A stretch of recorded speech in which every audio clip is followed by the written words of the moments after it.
Baiklah, selamat bertemu kembali pada tema tentang metode penelitian ilmiah. Di sesi kuliah ini kita akan jelaskan bagaimana cara kita membuat abstrak supaya tepat sasaran. Mari kita mulai. Ya, jadi abstrak itu yang baik itu adalah bagaimana kita bisa menyampaikan pesan, ya, supaya pembaca mampu mengetahui isi utama atau dasar dari dokumen atau artikel secara akurat dan cepat, ya. Ada dua kata kata kunci, yaitu adalah akurat dan cepat. Supaya apa? Supaya pembaca bisa memutuskan apakah dia tertarik atau tidak untuk membaca paper secara keseluruhan. Intinya adalah informasi yang ada pada abstrak itu nyampe kepada pembaca, pesannya, dan informasi itu bisa berupa informasi kualitatif maupun kuantitatif, ya. Jadi paling tidak proses apa yang digambarkan oleh sebuah artikel itu akan dipahami oleh pembaca. Jadi bisa dikatakan bahwa yang namanya abstrak ini itu adalah karangan miniatur, ya, yang membuat pembaca tahu isi tulisan secara umum, ya, tidak secara spesifik. Karena jika dia ingin tahu tentang persisnya isinya, maka dia akan membaca full papernya. Itulah yang membedakan antara abstrak dengan ringkasan. Kalau ringkasan harus detail, apa tujuannya, metodenya secara detail, apa hasilnya, kemudian apa kesimpulannya. Ya, kalau kesimpulannya kuantitatif dijelaskan secara kuantitatif. Tetapi walaupun isinya kuantitatif, kesimpulannya di abstraknya bisa disampaikan secara kualitatif. Ya, ini hanya untuk memancing para pembaca. Jadi oleh karena itu, ya, bahwa memang isi dari abstrak kalau sedapat mungkin ya lengkap, ringkas, cermat, objektif, dan cendekia. Artinya bahasanya itu bahasa ilmiah, ya, yang langsung tepat sasaran. Ya, jadi umumnya supaya fokus para pembaca tidak kemana-mana, maka abstrak itu nggak boleh banyak-banyak, nggak boleh panjang-panjang katanya, ya. Biasanya antara 200 sampai 300, ya, umumnya 250. Tapi akhir-akhir ini ya diharapkan hanya 150 kata. Supaya apa? Supaya benar-benar pembaca itu fokus. Jadi fokus terhadap apa yang ingin diketahui. Itu kenapa abstrak itu nggak boleh banyak-banyak, kalau panjang-panjang. Jadi di dalam abstrak itu hanya menulis masalah pokoknya, alasan dilakukan penelitian, sasaran yang ingin dicapai, ya, kemudian bahan, metode, hasil, dan kesimpulannya, gitu, ya, yang dicapai. Jadi penyajiannya, penyajian bisa dilakukan secara kualitatif, ya. Kalau itu namanya adalah abstrak indikatif, dan juga bisa dengan abstrak yang sifatnya kuantitatif, abstrak informatif, ya, lebih detail, boleh seperti itu, ya. Tapi yang jelas pesannya harus nyampai pada pembaca. Nah, itu yang namanya abstrak. Ingat, ya, bedanya antara abstrak, ya, dengan ringkasan. Kalau ringkasan itu harus lengkap dan detail sesuai dengan isi dari riset atau isi dari paper utamanya. Tapi kalau abstrak, yang penting paham tentang ruang lingkup, paham tentang hasil, paham tentang metode, ya, dan juga apa inputnya. Walaupun disajikan secara kualitatif, ya, seperti yang saya sampaikan tadi, abstrak yang sifatnya indikatif. Nah, kita lanjutkan sekarang bagaimana setelah abstrak kita membuat pendahuluan, ya. Gimana kita membuat pendahuluan?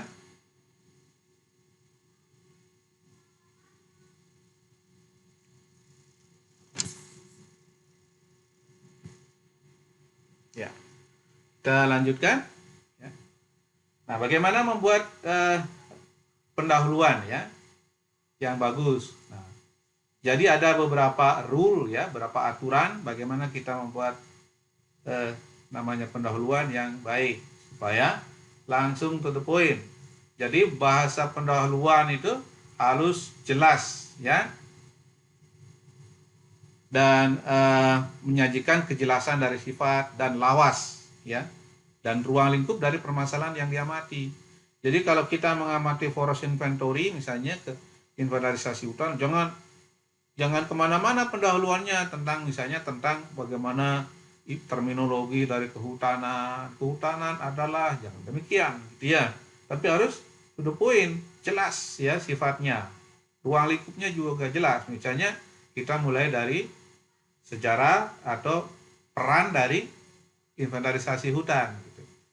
Baru dilanjutkan dengan apa masalah yang ingin diulas atau diteliti atau disampaikan di dalam paper terkait dengan inventarisasi hutan. Yang kedua adalah to orient the reader. Jadi ya, yang pertinent to literature should be reviewed. Jadi kita mengarahkan kepada pembaca di dalam pendahuluan itu tentang pustaka-pustaka yang terkait dan diulas. Jadi kita menjelaskan, oh ini loh artikel begini atau riset ini sudah terlebih dahulu, tapi baru A, B, C, D. Nah, nanti si penulis ini menjelaskan, oh ini yang bagian E-nya belum, bagian F-nya belum, ya, untuk melengkapi atau improve hasilnya bisa. Sehingga di dalam pendahuluan ini juga menjelaskan tentang the method of the investigation should be stated. Jadi, what is the reason for the choice of particular method should be reviewed. Jadi, penjelasan tentang kenapa memilih metode yang akan kita gunakan. Kenapa metode A, kenapa metode B, ya, kenapa tidak C gitu ya. Bisa alasan teknis, bisa alasan akurasi, bisa alasan dari misalnya supporting tools-nya, ya, perlengkapan atau peralatan pendukungnya. Kemudian yang lainnya, poin yang keempat adalah apa the principal result of the investigation that should be stated, gitu ya. Hasil utama dari pengamatan yang harus dikemukakan itu apa, ya. Itu isu apa yang akan disampaikan ya dari paper ini, itu semuanya ada di pendahuluan. Nah, ini penulis harus bisa cermat, cerdas menyampaikan di dalam pendahuluan. Kenapa? Supaya kita bisa menarik perhatian pembaca, ya. Jadi attention getter gitu ya. Nah, itu yang harus disampaikan di dalam pendahuluan. Nah, pada umumnya ada dua hal pokok ya yang harus ada dalam pendahuluan. Yang pokok yang kedua ya, dari yang tadi, seperti yang tadi sampaikan tadi, permasalahan scope, permasalahan metode, literatur review, prinsipal yang disampaikan. Ini juga ada hipotesis ya, hipotesis dari riset ya. Nah, itu yang perlu disampaikan dalam pendahuluan. Nah, kalau tadi di latar belakang ya, kenapa kita melakukan penelitian ini, misalnya di sini harus ada uraian dari sepenggal pemikiran logis gitu ya, dengan pernyataan tentang apa yang diteliti dan apa yang diharapkan oleh penulis. Jadi apa yang ingin dicapai pada penelitian ini, dan tujuan ini harus terukur. Makanya di dalam tujuan itu sering disebut dengan objektif. Jadi terukur. Ya, di dalam bahasa artikel itu adalah objektif, bukan aims gitu ya. Nah, pada riset-riset ada juga yang mencantumkan yang namanya hipotesis. Ya, sebuah hipotesis, jadi dari bahasa Yunani ini ya, hipo di bawah, kemudian titenai yang menempatkan di bawah. Jadi sesungguhnya hipotesis ini adalah dasar pemikiran yang dijadikan sebagai keterangan awal ya tentang terjadinya hal-hal tertentu. Misalnya hipotesis kita, jika jarak tanam dijarangi, banyak sinar yang masuk, proses proses fotosintesis akan semakin tinggi di situ terjadiannya, maka growth-nya, pertumbuhannya akan semakin besar. Itu hipotesis. Jadi kemudian harus juga yang terkait bahwa di dalam pendahuluan ini benar-benar bermanfaat ya, baik bagi ilmu pengetahuan maupun manfaat bagi pembangunan misalnya, atau perlindungan lingkungan misalnya ya. Itu sangat penting apa manfaat dari sebuah riset. Jadi contoh pemikiran logis dalam pendahuluan misalnya apa? Ini contoh misalnya terkait dengan kebakaran hutan misalnya. Kebakaran hutan terjadi setiap tahun hampir sekarang. Sejak tahun 1982-83 dan bahkan terus meningkat. Itu pemikiran logis. Jadi kemudian yang kedua, poin kedua misalnya kebakaran hutan telah memusnahkan sumber daya alam, kayu, hasil hutan bukan kayu, plasma nutpah, dan lain-lain ya, yang bisa merugikan generasi yang akan datang. Perlu melakukan misalnya, kemudian untuk itu perlu langkah-langkah pengurangan kejadian kebakaran hutan melalui penyusunan strategi pencegahan. Nah, pencegahannya mulai dari mana? Mulai dari salah satunya misalnya membuat zona kerawanan kebakaran. Nah, itu tujuan bisa. Jadi tujuan bagaimana kita membangun zona rawan kebakaran. Dari cerita yang pendek tadi. Nah, ini bisa dituliskan juga manfaatnya ya. Dengan zona kerawanan ini, maka user atau pengguna dapat menyusun langkah-langkah aksi pencegahan. Nanti akan tahu misalnya jumlah regu berapa atau jumlah brigade pemadam kebakaran berapa regu yang harus tersedia, bagaimana proses frekuensi patroli ya, waktu-waktu siaga 1, siaga 2, siaga 3 seperti apa. Nah, kalau dengan adanya peta itu paling tidak ya, kejadian-kejadian tentang kebakaran bisa diantisipasi. Gimana menjadi tempat-tempat yang menjadi prioritas ya. Itu juga dipertimbangkan. Kemudian bagaimana kita merumuskan tujuan dan kegunaan dari hasil penelitian. Nah, ini tujuan ini juga harus disampaikan di dalam pendahuluan. Dan satu riset jangan mempunyai lebih dari satu tujuan. Namanya objektif, tujuannya satu saja ya. Kalaupun nanti ada tambahan ya bolehlah, selain tujuan utama boleh tujuan operasional. Jangan sampai nanti kita kehilangan arah. Karena misalnya bagaimana kita membuat model zona kalau kita membuat tadi satu zona rawan kebakaran, pasti kita akan membuat model matematisnya dulu. Kita juga akan tahu misalnya bobotnya atau peranan yang paling berpengaruh mana. Nah, jangan sampai modelnya jadi tujuan utama, menentukan perannya jadi tujuan utama, tidak demikian. Ya, misalnya kalau begitu kita bisa membangun model, maka otomatis tentang bobot kita akan tahu, tentang scoring kita tahu, tentang pubah yang paling penting juga kita akan tahu. Nah, itu tujuan sekunder aja, nggak usah disebutkan, itu pasti akan terjawab. Nah, tujuan harus singkat. Dan itulah yang akan dicari jawabannya, dan itu menjadi kesimpulan. Ya. Nah, tujuan ini dapat diturunkan dari perumusan masalah. Dalam tujuan ya sebaiknya ditulis sesuai dengan bidang-bidang ilmu pengetahuan itu sendiri, perkembangannya. Dan juga sehingga nanti bisa juga setelah ada manfaat kegunaan ya dari setiap riset ini, seperti yang saya katakan tadi, maka bisa ada tindak lanjutnya ya di bidang-bidang pembangunan ya, untuk level negara, level dunia, atau hanya di level dari unit manajemen misalnya, sehingga bisa menghasilkan saran-saran lanjutan. Nah, itu tentang pendahuluan ya. Jadi dalam pendahuluan selain background, selain dari latar belakang rumusan masalah tadi, harus ada tujuan. Selain tujuan ada kegunaan ya. Nah, yang terkait dengan hipotesis ya, tadi sudah saya jelaskan Hipotesis itu adalah dasar-dasar keterangan ya yang melandasi sebuah argumen yang dijadikan alasan untuk pengujian dari hipotesis itu sendiri. Jadi di sini hipotesis merupakan penjelasan dari problem yang disederhanakan yang akan dicari pembenaran. Nah, di sini hipotesis ini hanya bisa dilakukan ya kecuali di riset yang sifatnya eksploratif. Nah, hipotesis ini harus khusus spesifik gitu ya.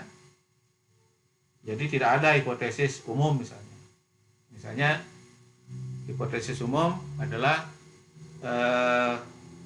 orang akan sehat jika berjemur di matahari pagi gitu ya. Itu terlalu umum gitu ya. Harus spesifik. Apa yang diharapkan? Pada jam berapa yang bagus, ya, berapa lama, bagaimana peningkatan kesehatannya itu harus jelas. Jadi hipotesis itu harus singkat dan jelas, tidak berbentuk kalimat negatif juga ya.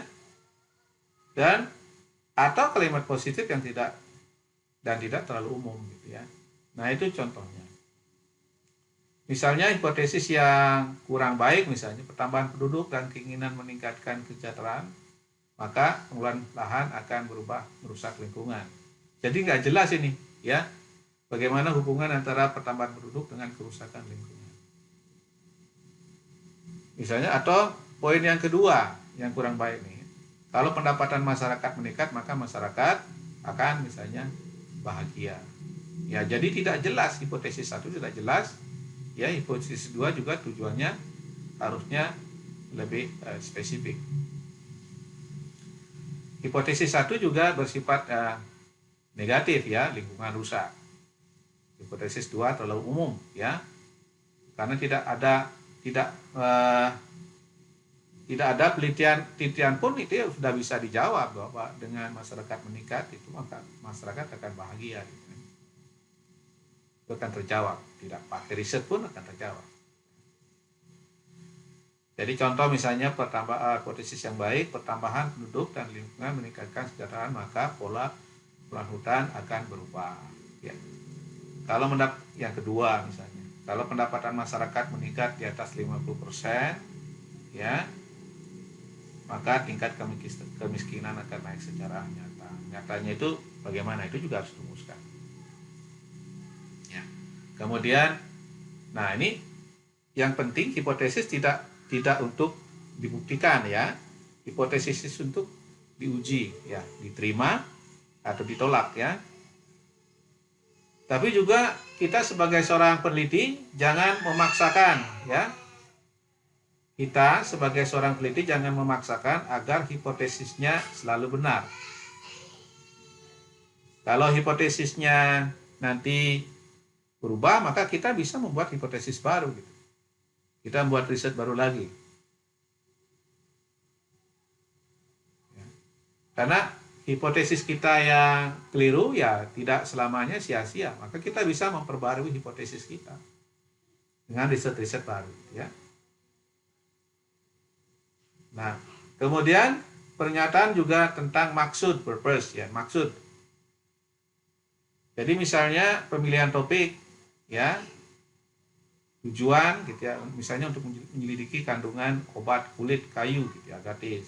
Faktanya demikian, untuk mengembangkan pengelolaan hutan berbasis masyarakat atau dengan membuat sebuah toolsnya gitu ya, atau membuat metode gitu ya, untuk menentukan dampak ekonomi pembangunan dan rakyat, misalnya meneliti tentang value.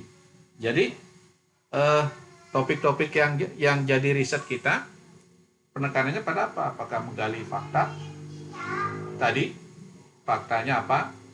Misalnya kandungan obat kulit zat ya, kandungan obat pada kulit kayu gratis itu fakta, atau mengembangkan tools tadi nomor 2, atau untuk menentukan value nomor 3 tadi.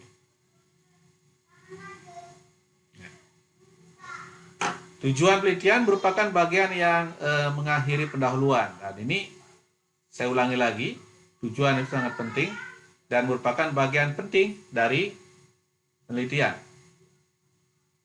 Nah, jadi dalam bahasa tujuan ya harus terukur hasilnya. Jadi misalnya menjajaki, menguraikan, gitu ya, menerangkan, menguji, membuktikan, menerapkan, atau bahkan misalnya membuat. Dan ingat di situ ada taksonomi Bloom, ya.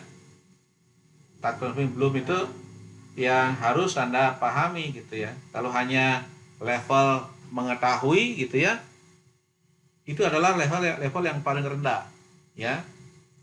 Ya, hanya to know, hanya untuk mengetahui, ya, dan tidak layak digunakan kata ini untuk penelitian. Harusnya lebih atas lagi. Setelah mengetahui, maka harus dipahami, to understand. Nah, jadi misalnya memahami atau mengkaji, gitu ya,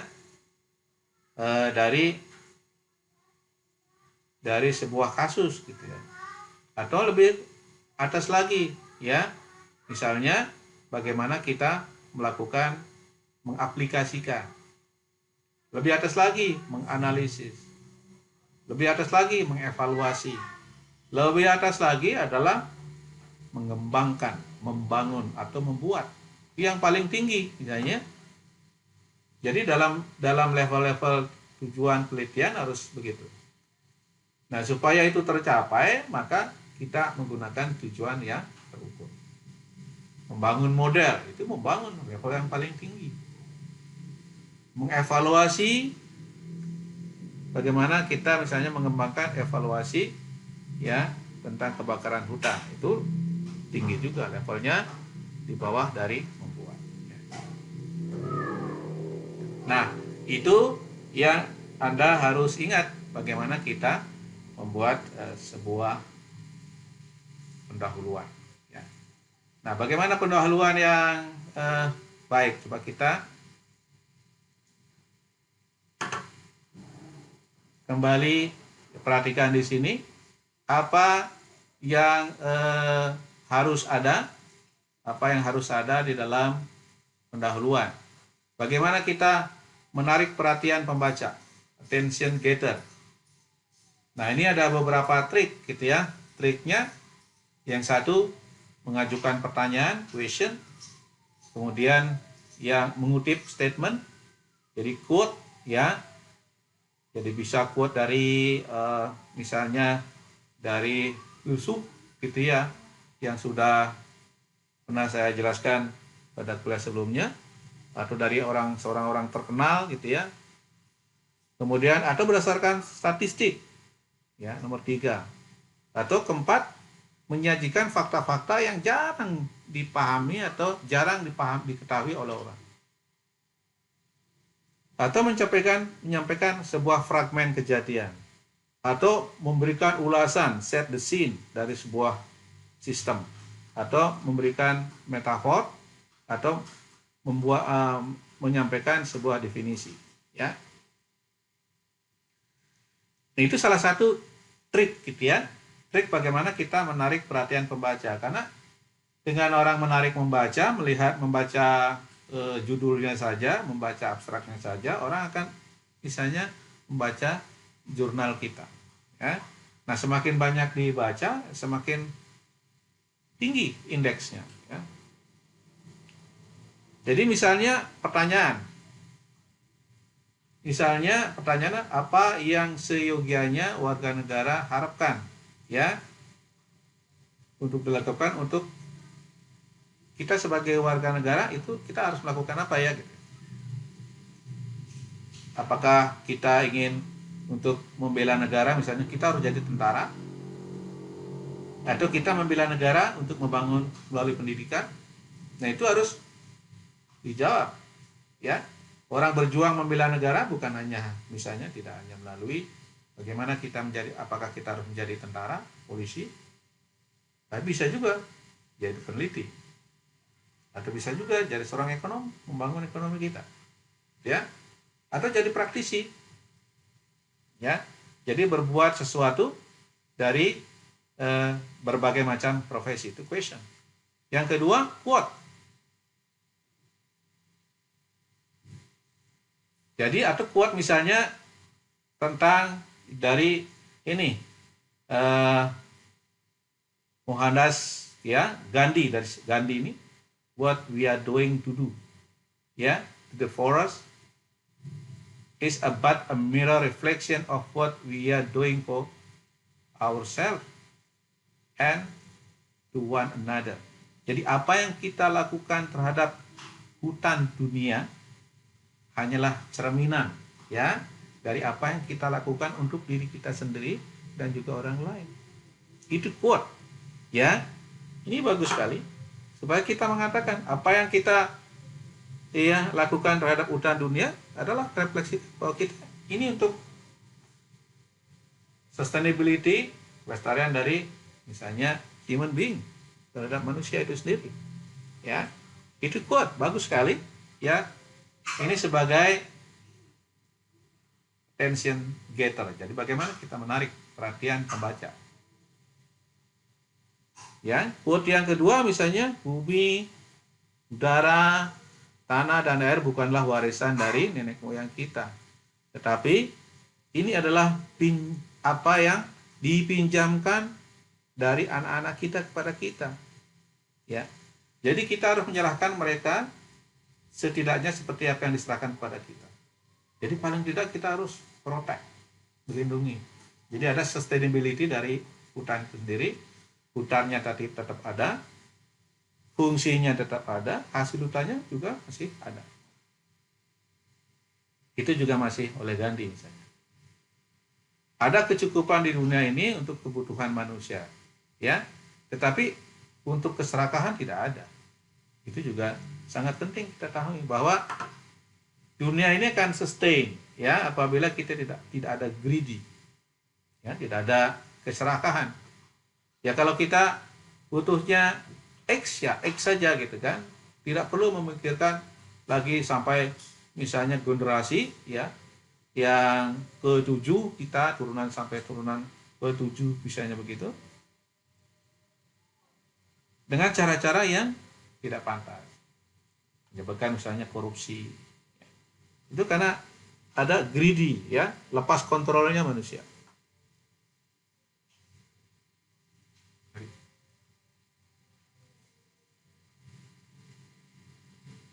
Kemudian juga kita bisa juga menyampaikan statistik. Statistik misalnya tentang apa saja yang menjadi menarik tentang tema-tema dari riset kita. Misalnya, tahukah Anda, misalnya, Indonesia mempunyai luas hutan mangrove tropika terluas di Asia. Ya. Tahukah Anda misalnya ekosistem kita adalah ekosistem hutan ekosistem kita itu adalah ekosistem yang terlengkap di dunia. Tahukah kita misalnya kita punya lowland, kita punya mangrove, punya gambut, dan juga punya alpin dan subalpin di Papua. Jadi kita punya ekosistem yang bersalju. Ya, nah itu jarang orang tahu kan. Kalau kita mungkin yang tinggal di Jawa, kebanyakan di Jawa nggak ingat bahwa di sini di Indonesia itu ada wilayah yang bersalju abadi. Ya mungkin lupa begitu ya. Walaupun dulu pernah tahu gitu. Jadi itu ada namanya little known ya, little known facts ya. Statistik gitu ya. Nah, kemudian ada juga misalnya yang jarang diketahui orang ya, little known fact. Tahukah Anda bahwa satu pohon kayu mampu memproduksi oksigen untuk 3 orang? Atau satu pohon bambu mampu memproduksi oksigen untuk 2 orang? Nah, ini penting ya. Penting misalnya menyadarkan proses untuk melakukan reforestasi, atau pentingnya menanam pohon, atau pentingnya menjadi orang tua asuh pohon. Jadi artinya kalau kita menjadi orang tua satu asuh pohon aja, kita sudah menyumbang oksigen paling tidak untuk 3 orang. Ya. Itu penting. Misalnya, kemudian fragmen, gitu ya. Fragmen, tahukah Anda misalnya bagaimana rimbawan atau forester adalah satu-satunya profesi yang selalu memikirkan masa depan dengan prinsip kelestariannya? Mungkin orang tidak banyak yang tahu. Kenapa? Karena kita memanen hutan jati, kita panen yang saat ini, ya, kemudian ada meranti juga yang kita panen, atau akasia yang kita panen, itu adalah hasil tanaman orang tua kita. Kita juga melakukan ini, menanam sekarang untuk anak-anak kita. Itu sustainability. Jadi kelestarian. Jadi prinsip dari kelestarian itulah yang menyebabkan rimbawan itu adalah satu-satunya profesi yang selalu memikirkan namanya kelestarian, sustainability. Jadi kakek kita menanam, kita yang manen. Ya, kita yang menanam, mungkin anak cucu akan memanen. Ya. Nah, itu yang terkait ya dengan ya apa yang namanya fragmen. Nah, sekarang masih yang lain, bagaimana kita menyampaikan sesuatu, ya, set the scene misalnya hutan mangrove mampu ya melakukan regenerasi secara alami dengan sangat cepat, ya. Kalau Anda melihat mangrove yang ada di Muara Angke Jakarta atau di Baluran, mungkin pesimis, ya. Tapi kalau Anda melihat mangrove yang ada di Kalimantan Barat misalnya, yang di Kuburaya atau yang di Papua, yang di Teluk Bintuni, maka Anda bisa surprise ya, bagaimana proses mulai dari menjatuhkan propagyul gitu ya, buah, dan sebagian nancap ke tanah, ya. Ada sebagian lagi yang dihanyutkan oleh pasang surut dan menyebabkan penyebaran mangrove ya merata dan cepat. Itu sangat cepat. Ya, itu mungkin orang tidak banyak tahu juga gimana kita menyampaikan peran dari mangrove sendiri, ya. Atau juga kita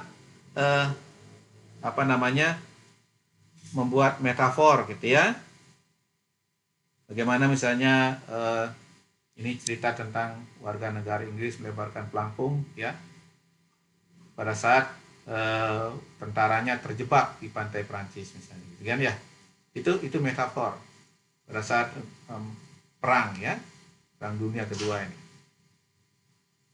Jadi orang Inggris supaya tentaranya terselamatkan, maka dia lemparkan pelampung tapi dari pantai Inggris supaya nyampe ke Prancis, ya. Nah, kemudian definition juga harus bisa juga sebagai salah satu attention getter ini. Jadi bagaimana misalnya keajaiban suatu kejadian luar biasa yang tidak memiliki penjelasan logis, ya. Nah, itulah yang perlu disampaikan.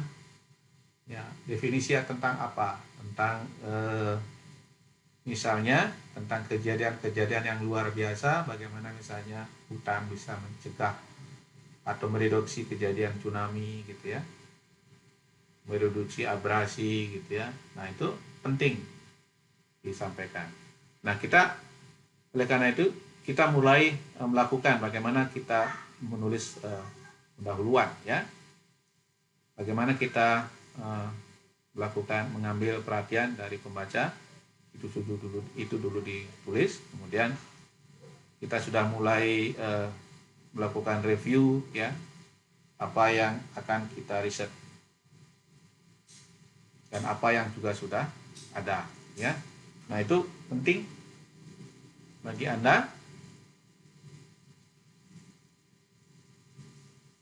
Nah, jadi ini juga ada tulisannya Elizabeth Stovert ya, bagaimana membuat pendahuluan yang baik ya. Bagaimana tadi sama, ini prinsipnya sama, cuman di sini ada bagaimana verify, ada ya, lakukan verifikasi tadi, grabbing ya, grabbing reader attention, bagaimana kita mendapatkan kemudian menulis statement. Ini penting. Nah, ini tulisan tadi juga disupport oleh tulisan dari Elizabeth Stovert ini ya. Bagaimana kita dalam membuat pendahuluan ini kita memeriksa, kemudian menarik perhatian pembaca, menulis pernyataan ya melalui pendahuluan. Misalnya bagaimana kita melakukan verifikasi? Pastikan ya tesis Anda, tesis kita, hipotesis kita itu jelas, ringkas dan tegas sebelum menulis pengantar. Karena kita akan menyimpulkan ya, kalimat pertama pada saat kita menulis sebuah pendahuluan. Apa tesis kita? Jadi hipotesis kita, ya tesis kita yang terkait misalnya pentingnya membuat tadi zona kebakaran tadi dalam kegiatan pencegahan. Jadi kita harus menulis pengantar sebelum kita masalah penelitian itu masuk, ya. Jadi tapi pengantar itu juga tidak boleh terlalu bertele-tele gitu ya. Jadi pengantarnya yang paling sesuai dengan kebutuhan kita itu apa? Itu ringkas saja ya. Jadi kalau menulis artikel itu begitu. Demikian juga, nah kalau menulis skripsi boleh lebih panjang sedikit, mungkin boleh 1 sampai misalnya 3 kalimat begitu ya. Dan kalau disertasi bisa 1 atau 2 paragraf ya, atau 3 paragraf bahkan. Nah kemudian ya yang tadi terkait dengan verifikasi tentang apa yang kata pengantar apa yang diperlukan. Kemudian bagaimana menarik perhatian sama seperti yang tadi tentang fakta kan, yang less known, kemudian ada quote tadi. Nah ini juga gitu, ada fakta, ada pernyataan, ada quote tadi, analogi yang menarik ya, yang mendukung tesis kita. Nah ini yang harus mengatur nada untuk makalah Anda sekaligus memicu bagaimana mengenhance dari pembaca ya. Nah ini diharapkan ini kita harus bisa meluangkan waktu dan tenaga untuk bagian pendahuluan ini karena ini penting ya. Jangan copy paste dari yang sudah ada, bahkan itu berbahaya untuk dalam hal plagiarisme ya. Penjiplakan itu tidak dianjurkan dan bahkan sudah dikategorikan kriminal ya. Nah karena ini akan menjadi kunci yang meyakinkan pembaca untuk membaca lebih lanjut dari tulisan kita. Jadi menarik perhatian pembaca ini ya. Nah apa statement yang harus ditulis ya, tentu saja informasi terkait dengan latar belakang umum ya, kemudian bagaimana yang umum ini menjadi pernyataan-pernyataan khusus ya, yang memberikan titik referensi bagi pembaca untuk memahami tesis Anda ya. Jadi pernyataan-pernyataan ini harus spesifik pada saat Anda menulis paragraf ya. Nah ini harus memberikan informasi penting ya, poin-poin yang akan dibuat dalam tubuh makalah tesis. Itu akan jadi topik bahasan nanti. Yang terkait dengan metode juga akan dijelaskan secara poin-poin di sini. Kemudian nyatakan dalam ini secara keseluruhan ya, poin-poin utama yang akan dibahas di dalam artikel ini tanpa harus memperinci secara detail gitu ya. Poin-poin ini akan memberikan kerangka kerja lebih lanjut sebagai petunjuk bagi pembaca dan membantunya memahami makalah atau artikel yang pada saat dia baca. Bagaimana kita misalnya memancing ya pertanyaan di benak pembaca yang menyebabkan dia ingin membaca lebih lanjut. Misalnya pernyataan misalnya terkait dengan bencana alam perubahan iklim ya, yang terkait dengan kebutuhan masyarakat dan sumber pendanaan yang tersedia. Itu bisa baca saja gitu ya kalau dia tertarik ya. Nah itu Anda harus perhatikan ya yang terkait dengan bagaimana membuat pengantar yang baik. Nah bagaimana kita menulis ini juga ada WHO gitu ya, disarankan juga paling tidak pada saat kita membuat pendahuluan, nah paling tidak sudah ada disarankan 5 sumber tentang tulisan yang sudah ada ya, yang nanti Anda misalnya tentang forest inventory, inventarisasi hutan, nah, paling tidak sudah ada 5 artikel atau 5 jurnal yang terkait dengan forest inventory yang Anda harus membahas. 5 ya, padahal kan kalau di dalam artikel-artikel di jurnal tertentu diarahkan minimum 10 ya, 10 dari usianya yang misalnya 10 tahun terakhir. Nah ini paling tidak ada 5, di awal 5 nanti berkembang lagi kan ya. Kemudian tuliskan tema, tuliskan garis besar untuk artikel Anda, dan perkenalkan tema di kalimat pertama. Misalnya itu yang sarankan ya. Jadi setelah kita mendapatkan 5, namun kita jangan membebani diri ya. Terlalu banyak sumber gitu ya. Oh harus ada 5, kalau ada 5. Ya kalau masih kurang-kurang 1 masih oke, sambil jalan gitu ya. Itu yang pertama. Jadi sumbernya oke, paling tidak ada 5 ya. Tapi jangan sampai juga membebani. Kalau penelitian Anda sangat baru dapat 3, 4 gitu ya, nggak apa-apa. Yang kedua, nah, kita mencari jurnal yang resmi di bidang yang kita cover gitu ya, yang kita liput. Dan pilih artikel atau buku dari artikel dari jurnal-jurnal terbaik ya, misalnya jurnal internasional bereputasi dari kuartil 1 atau kuartil 2 biasanya gitu ya. Dan juga boleh dari dari buku-buku, tapi dianjurkan biasanya kalau membuat artikel ini dari jurnal. Nah, tidak dianjurkan dari situs yang sifatnya generik atau independen ya. Jadi misalnya disarankan pada situs-situs yang ya menggunakan extension atau ORG, government ya, atau edu gitu ya. Ini adalah opsi yang bagus. Nah, tidak dianjurkan juga kita menggunakan Wikipedia ya sebagai sumber dari makalah Anda. Nah, bisa Anda kunjungi menggunakan web perpustakaan sekolah, perguruan tinggi, ya, atau database yang sifatnya online, ya, misalnya EBSCO atau ProQuest. Itu yang disarankan sebagai sumber referensi, ya. Nah, pada saat kita menulis tema, ini perlu satu kalimat yang terperinci, ringkasan dari apa yang ingin Anda diskusikan ya dalam riset Anda. Nah, paling tidak kita sudah ada 3 ya, atau bahkan mungkin 5 argumen dari pendukung Anda. Ya. Nah, misalnya dalam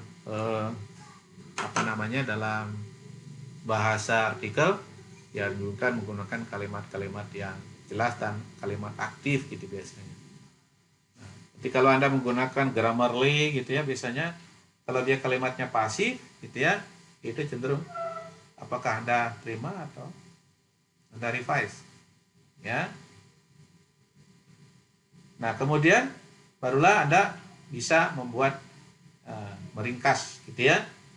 Meringkas penelitian Anda dalam waktu yang kurang dari 50 kata. Nah, ini bagaimana kita meringkas supaya ketemu kata kuncinya dan juga ketemu nanti pada saat kita membuat abstrak ya. Jadi kalau kita misalnya membuat abstrak kata yang banyak, maka orang bisa kehilangan fokus ya. Jadi pembaca akan kehilangan fokus. Tapi juga jangan sampai kita hanya fokus pada menghitung kata ya. Enggak juga sih gitu ya. Nah, berdasarkan tema ya kita cukup memerinci, cukup membuat skema ya, sketsa yang secara garis besar yang akan kita tulis gitu ya, supaya kita bisa mengatur dan menyempurnakan dari setiap paragraf pada saat kita membuat penulisan. Jadi pertama kita buat kasa dulu, kita buat flowchartnya ya. Inputnya apa, prosesnya bagaimana, outputnya apa, bahasan di mana, findingnya apa, supaya kita lebih memudahkan memperbaiki ya setiap paragraf. Nah, bahkan sini juga dianjurkan bahwa kalimat pertama jangan menggunakan kalimat tema nanti. Nah, Dengan beberapa kata kunci, umumnya tema akan ada kaitannya dengan pembaca dan subjek. Mana saja yang sesuai gitu ya. Misalnya dalam makalah biologi ada dapat merenungkan pengaruh misalnya spesies terhadap lingkungannya.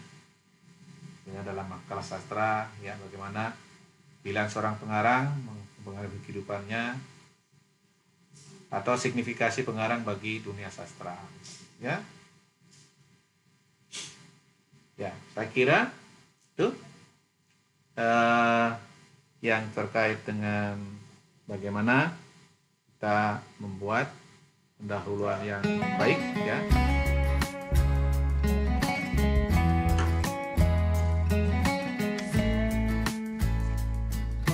Saya kira demikian penjelasan yang terkait dengan bagaimana kita membuat akhlak dan membuat pendahuluan.